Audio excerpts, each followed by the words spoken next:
Magandang araw sa iyo, Kuya Dax. Baguhan lang ako sa pakikinig sa channel mo. Wala pa yatang 1 linggo simula nung na-discover ko yung isa sa mga kwento mo na naka-autoplay habang nagkakape ako dito sa boarding house. Akala ko nung una, love story lang ng mga Becky o BL na parang pang fantasy. Pero hindi ko inakala na madadala ako. Hanggang sa nahook ako sa pakikinig na naubos ko na yung isang playlist mo. At ito nga, ngayon, naisipan kong isulat at ipadala ang sarili kong kwento. Kuya Dax, gusto kong ikwento yung buhay ko kasi hanggang ngayon, hindi ko pa rin alam kung saan ko ilulugar ang sarili ko. Di ko rin sure kung straight pa ba ako o isa na rin akong member ng LGBT. Pero bago sana ako husgahan, sana pakinggan niyo muna tong buong kwento ko. Baka lang kasi tulad ko rin, may taong tulad ko ng karanasan. Pero bagong lahat, ako nga po pala si Angelo. 28 years old na sa ngayon. Isang bagsakan na ha. Hindi po ako gwapo. Kung minsan nga feeling ko mas mababa pa ako sa average. Kaya minsan iniisip ko, ang unfair talaga ng mundo sa katulad ko. O ayan ah, hindi na ako nandamay. Simula nung bata pa lang ako, ramdam ko na kagad kung paano mawala ng confidence. Lahat ng crush ko sa school, pinagtatawanan lang ako. Minsan tinutokso pa ako. Pero ang pinakamasakit, yung mga panahong seryoso ako sa panliligaw. Nag-effort, nag-ipon para may pambili ng regalo sa nililigawan ko. Pero yung bibigyan ko, hindi pala siya seryoso sa akin. Ini-entertain lang pala niya ako dahil sa mga naibibigay ko.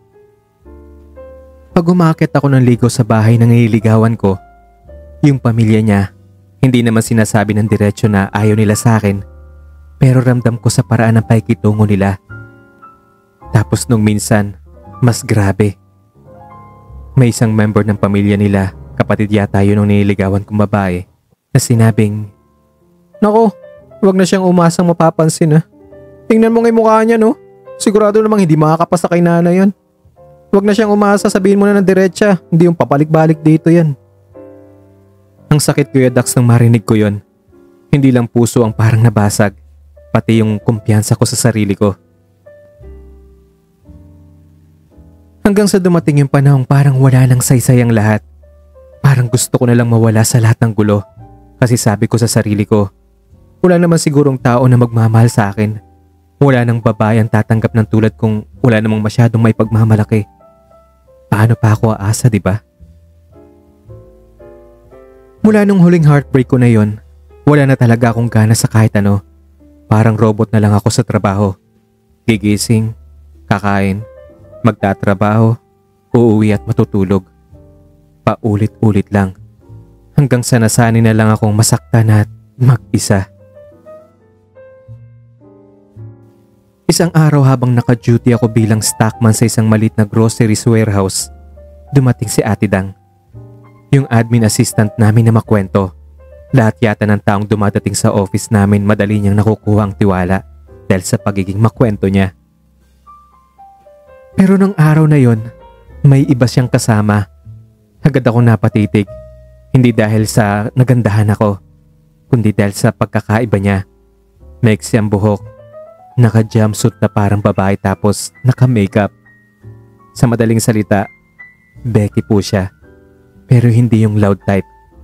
Maayos siyang kumilos. May bitbit na paper bag ng brownies. At may dala pang payong kahit hindi naman umuulan. Angelo, si Mika, friend ko. Nag-drop by lang siya. Mika, si Angelo nga pala. Stockman namin. Pakilala ni Ate Dang sa amin. Tumango lang ako. Pero hindi ko na maalis ang tingin ko sa kanya. Hindi dahil attracted ako sa kanya. Curious lang ako kasi parang may kakaibang aura siya. Maya may dumaan siya sa stockroom para manghingi ng tape. At dun siya unang bumati sa akin. Wala akong kibo nun. Gusto ko sanang umiti pero ewan ko ba. Parang di ko alam kung paano siya kakausapin. Sanay kasi akong iwasan. Pero siya, ngumiti pa rin kahit hindi ko siya pinapansin. Pagkalipas ng ilang araw, Napansin ko na laging sumasabay si Mika kay Ate Dang tuwing hapon. Parang naging rutina niya ang pag-drop by at kada bisita niya, may dala siyang pagkain. Minsan turon without sugar. Joke lang po Kuya Dax, may naalala lang ako sa turon.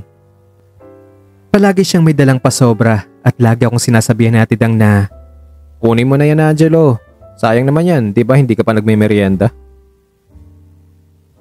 Mula sa pagka-curious, napansin kong inaabangan ko na yung pagdaan niya. Minsan inaayos ko pa yung suot ko. Nagpapabango kahit hindi naman kailangan. Hindi ko gets Kuya Dax pero parang may something siya. Hindi ko rin may paliwanag kung bakit. Pero nagiging magaan ang araw ko kapag nandun siya. Tapos isang beses, nadaanan ko siyang mag-isa sa may tambayan ng kantin. Tumingin siya sa akin, tapos ngumiti. At binati ako. Ewan ko kung ako lang to, pero parang ibang level yung naramdaman kong kilig. Napatingin ako sa paligid kung may nakarinig, pero wala.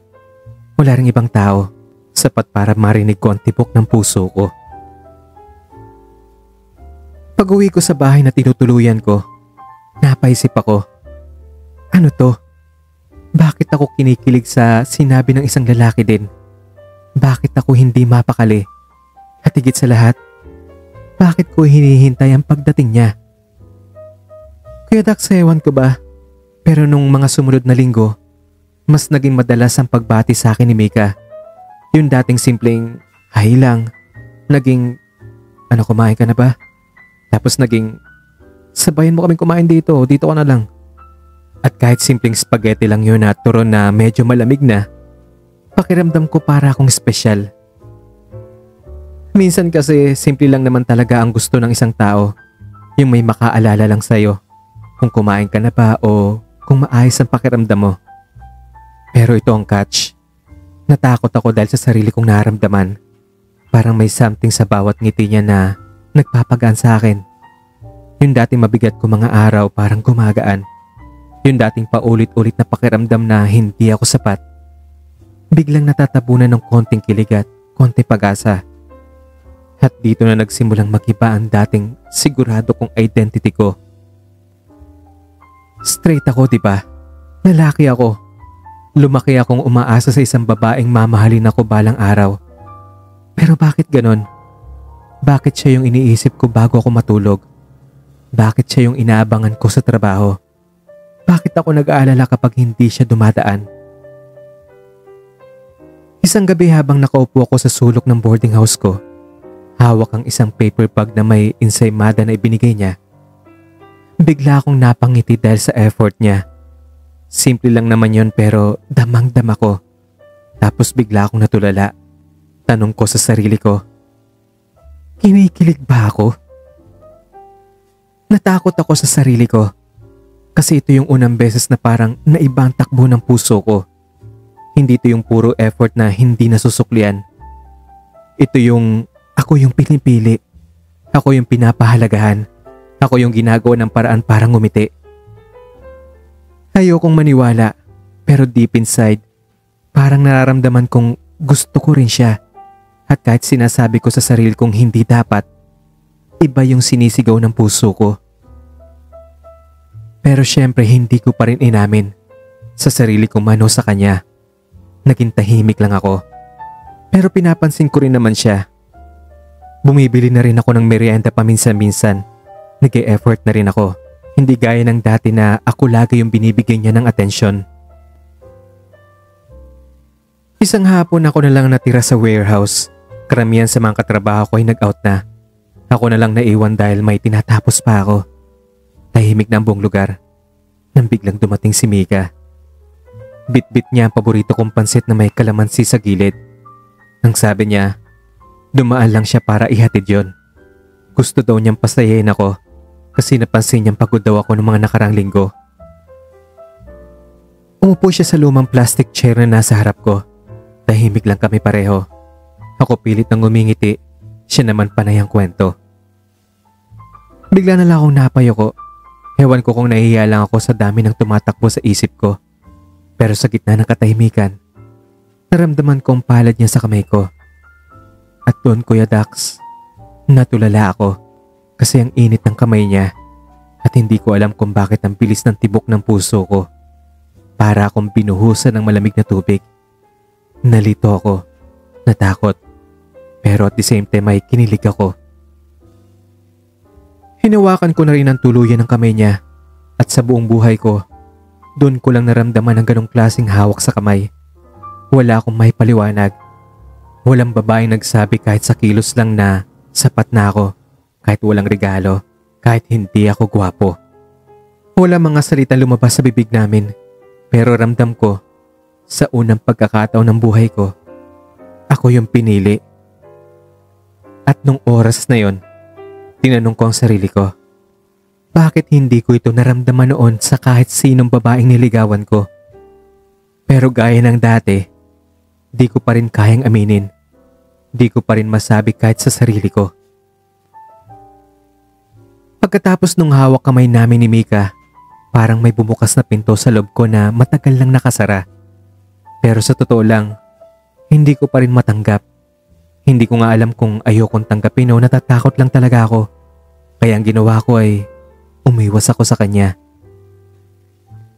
Kinabukasan nga'y hindi ako tumambay sa usual naming pwesto sa warehouse. Pagdating niya, kunwari busy ako sa stockroom. Hindi ko siya kinausap ng matagal. Kung dati sinasadyang magtagpo kami sa pantry o gate, ngayon ay sinadya ko na siyang iwasan. Gusto kong ipakitang wala akong nararamdaman. Ayokong i-entertain yung nararamdaman ko para sa kanya. Pero ang totoo, ako yung nasasaktan kasi kahit ginawa ko yung best ko para umiwas, yung utak ko, hindi siya makalimutan. Yung simpleng text niya ng ingat o pag-like sa mga Facebook story ko, parang may spark. At bawat hindi ko pag-reply, parang suntok sa sarili ko. Isang araw dumaan ulit siya. May dala siya ulit merienda. Siyempre inalok niya ako. Pero hindi ako tumingin at pagkus ay umiling lang ako. Pero nung umalis siya, ang sakit, ang bigat sa dibdib kasi alam ko hindi ko siya tinanggihan dahil hindi ko gusto.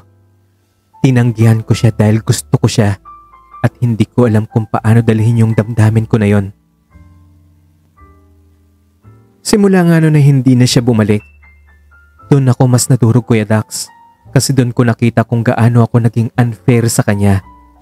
Sa sobrang pag-iwas ko, isinara ko na rin yung pinto na siya lang ang nagtangkang magbukas. Siya lang yung taong hindi nagsara agad ng pinto nung nakita kung sino talaga ako. Pagkalipas ng isang linggo, wala pa rin siya. Araw-araw akong parang tanga. Nagbabaka sakaling babalik pa siya. Tinitingnan ko yung pinto tuwing hapon. Tinitingnan ko yung upuan niya sa kantin. Pero hindi na talaga siya dumaan. At doon nga ako tuluyang natauhan. Kasi kung hindi ko talaga siya gusto, bakit ako nagkakaganito? Bakit ako naghihintay? At bakit ako nalulungkot? At higit sa lahat, bakit ako nagsisisi? Hindi ko mapigilan mag-isip tuwing gabi. Hawak ko pa rin yung paper bag kung saan niya unang inilagay yung merienda na ibinigay niya sa akin. Ang babaw kong iisipin, di ba? Pero ang bigat sa pakiramdam. Doon ko na nga na-realize na hindi ko lang siya gusto. Nahulog na ako sa kanya. At habang iniiwasan ko siya, lalo akong nahuhulog. Kasi sa lahat ng babae na pinangarap kong mapansin ako, siya lang yung hindi ako sinukuan. Kuya Dax, umabot na ako sa puntong wala na talaga akong pakialam. Matagal ko nang nilabanan yung sarili ko. Pinilit kong iwasan si Mika. Tinakpan yung nararamdaman ko. Sinubukang sabihin sa sarili ko na face lang to. Na baka lang nadala lang ako sa kabaitan niya. Sa atensyon na ibinibigay niya sa akin. Pero habang ginagawa ko yun, ako yung lalong nahihirapan. Hanggang sa isang gabi nga, bigla akong bumangon mula sa higaan ko. Walang planong direksyon kundi sundin lang yung tinitibok ng puso ko. At sinadya ko siyang puntahan. Hindi ko alam kung paano ko siya nahagilap, pero dinala ko ng pako sa maliit nilang bahay sa may gilid ng palengke. Yun kasi ang binigay na address sa akin ni Ate Dang. Pagbukas niya ng gate nila, nagkatitigan lang kami. Na hindi ko kailangan mag-explain kasi kahit hingal na hingal ako, Kahit mukhang wala na sa lugar yung kilos ko, ngumiti lang siya. Hindi ko may paliwanag, basta nung niyakap niya ako, dun ko na rin siya ginantihan ng yakap. Simula nga nung gabing yun, Kuya Dax, opisyal na naging kami. Oo, kami na. At ngayon ay nagsasama na kami sa iisang bubong. Hindi ko alam kung anong tawag dito. Hindi ko pa rin alam kung straight pa ba ako o kung ano na ba talaga ako. Pero ang alam ko lang, mahal ko si Mika. At sa buong buhay ko, sa kanya ko lang naranasan yung klase ng pagmamahal na hinahanap ko sa mga babaeng hindi ako binigyan ng chance na mahalin sila. At sa kanya ko unang narinig na ang pogi ko kahit bagong gising. Kung dati ako yung laging nag-aabot ng regalo, ngayon ako na yung binibigyan ng simpleng paborito kong chips tuwing sweldo. Kung dati ako yung laging umakit ng ligaw, ngayon ako na yung sinasabihan ng, ang hirap mo pa rin mahalin.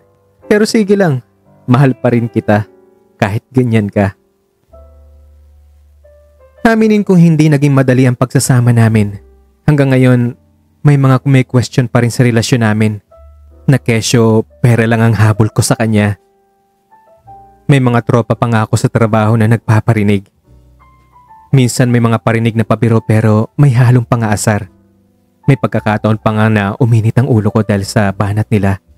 Pero buti na lang, nakausap ko ng maayos. Kaya sa huli, natuto kong ayusin sa mabuting usapan, hindi sa init ng ulo. Hindi ko naman sila masisisi. Hindi rin nila kasalanan na ganun ang paning nila kasi hindi nila nauunawaan. At hindi siguro nila na-experience yun na experience ko. Pero ayoko nang ipaliwanag ang sarili ko sa mga taong ayaw din naman akong intindihin. Kasi sa araw-araw na kasama ko si Mika, wala nang tanong sa puso ko kung tama ba tong pinili ko. Pero Kuya Dax, sa aminin ko minsan, hanggang ngayon, may tanong pa rin akong hindi ko masagot. Straight pa ba ako? Kasi to be honest, na-attract pa rin ako sa babae. Naiisip ko pa rin minsan ang ideya ng bumuo ng pamilya. Magkaroon ng anak at maging ama. Pero sa likod ng isip ko, nandun pa rin yung trauma, yung takot, yung sakit ng rejection, yung mga tanong na okay pa ako o sapat ba ako? Hanggang ngayon dala ko pa rin yan. At ngayon ito ako, kasama ko si Mika. Masaya naman kami, maayos ang buhay namin, tahimik.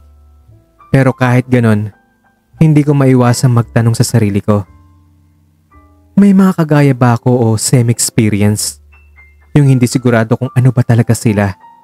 Yung hindi inaasahang umibig sa kapwa lalaki, pero hindi rin sure kung doon talaga sila nabibilang. Yung gusto ng pagmamahal, regardless kung saan galing, basta totoo. Kung merong mang nakakarinig ngayon ng kwento ko na nakaranas din ng ganito, sana po mag-comment kayo. Gusto kong malaman kung ako lang ba to o may iba pang katulad ko. At sana Kuya Dax, mabasa mo tong sulat ko sa channel mo. Kasi baka sa boses mo o sa pagsasaboses mo ng kwento ko, mas maintindihan ako ng mga taong importante sa buhay ko. Baka mas maintindihan nila kung bakit ito ang pinili kong landas. Hanggang dito na lang po ang sulat ko. More power po sa channel mo, Kuya Dax. Ako si Angelo. At ito, ang true confession ko.